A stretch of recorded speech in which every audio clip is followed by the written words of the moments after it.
రైతులు తిరగబడే రోజు వస్తుంది. మీ మంత్రుల బల్బు మాటలు కూడా రైతులు వింటున్నారు. ఇల్లు కూలిపోయి ఏడుస్తుంటే 5,000 రూపాయలు ఇచ్చి మాట్లాడిస్తున్నామని చెప్పి ఒక మంత్రి మాట్లాడతాడు. రైతు బంధు అడిగితే చెప్పు తీసుకొడతాను ఇంకొక మంత్రి అంటాడు. ఇంకొక మంత్రి ఏమో రుణమాఫీ అయిపోయింది, ఎవరికి చెప్పుకుంటారో చెప్పుకోపోండి అని ఇంకొక మంత్రి అంటాడు. రైతులు ప్రజల సంఘటిత శక్తి ముందు పెద్ద పెద్దోళ్లే పోయినరు, నువ్వెంత అనే మాట నేను అడుగుతా ఉన్నా. తప్పకుండా రేవంత్ రెడ్డి ఒక్క మాట మాత్రం యాది పెట్టుకో, ఇవాళ కందుకూరులో మొదలైన ఈ ధర్నా మొత్తం రంగారెడ్డి జిల్లా అంతా అంటుకుంటది. తప్పకుండా గ్రామ గ్రామానికి ప్రతి గడపకు పాకుతుంది. నేను మా మంత్రిరెడ్డి కిషన్ రెడ్డి గారిని అభినందిస్తా ఉన్నా.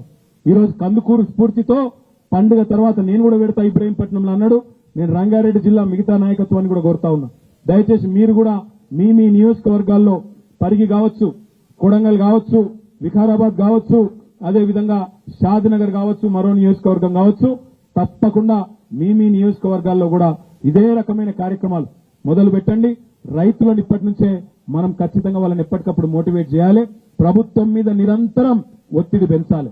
ఇవాళ వాళ్ళు ఏదో అనుకుంటున్నారు, ప్రభుత్వం అధికారంలో ఉన్నాం కదా, ఇంకా 4 ఏళ్లు ఉంది కదా అనుకుంటున్నారు. కానీ ఒక్కసారి రైతులు తిరగబడితే, ఒక్కసారి రైతులు మరలబడితే ఏమైతుందో తప్పకుండా వాళ్ళు గుర్తుపెట్టుకోవాలని చెప్పి కూడా మళ్ళొక్కసారి కోరుతూ, మరి ఆరోగ్యం నిజంగా చెప్పాలంటే 15 రోజులుగా సవితక్క కూడా బాగలేదు. అయినప్పటికీ ఒక్క రోజు కూడా రెస్ట్ తీసుకుంటలేదు, తిరుగుతూనే ఉన్నది. అట్లే అక్కను చూసే స్ఫూర్తి తెచ్చుకుని ఇలా నేను కూడా వచ్చిన.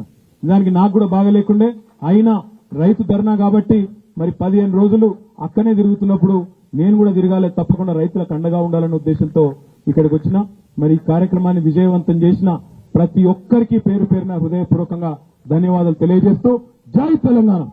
ఆఖరి మాట ఇంతకుముందు శ్రీకాంత్ చెప్పినా, మిగతా వాళ్ళకు కూడా చెప్తున్నా, మీరెవ్వరు కొట్లాడాలనుకున్న కోర్టులో మీ తరఫున బీఆర్ఎస్ పార్టీ ఉంటది. ఒక్క పైసా మీకు జరగకుండా పార్టీయే కొట్లాడుతుందనే మాట మళ్ళొకసారి తెలియజేస్తూ జై తెలంగాణ అని చెప్పిండు.